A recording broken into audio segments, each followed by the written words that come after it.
শরীফ ওসমান হাদির নামে জানা যায় এখানে ইতিমধ্যে সকল প্রকার প্রস্তুতি সম্পন্ন হয়েছে। দর্শক আপনারা দেখতে পাচ্ছেন শরীফ ওসমান হাদির নামাজের জানাজায় অংশগ্রহণ করতে শত শত মানুষের আগমন ঘটেছে এই সংসদ ভবনের দক্ষিণ প্লাজায়।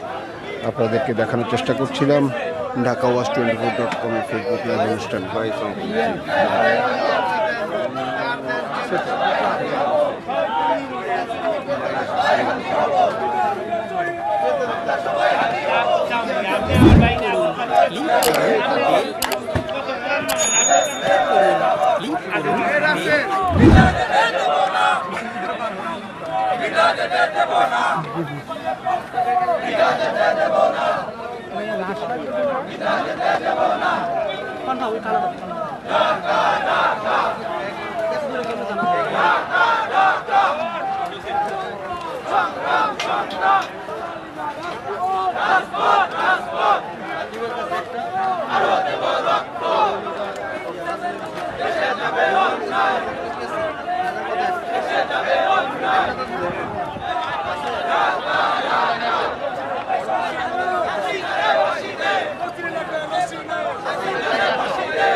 থেকে শুরু করে এখন পর্যন্ত কি দেখাইছেন আমাদেরকে আপনারা?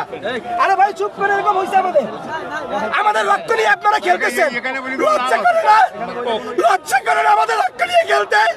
আমরা ট্যাক্সের টাকা দেই, আমাদেরকে গুলি করছেন। এক হাতি চলে যাবে, লক্ষ হাতি দাঁড়াবে।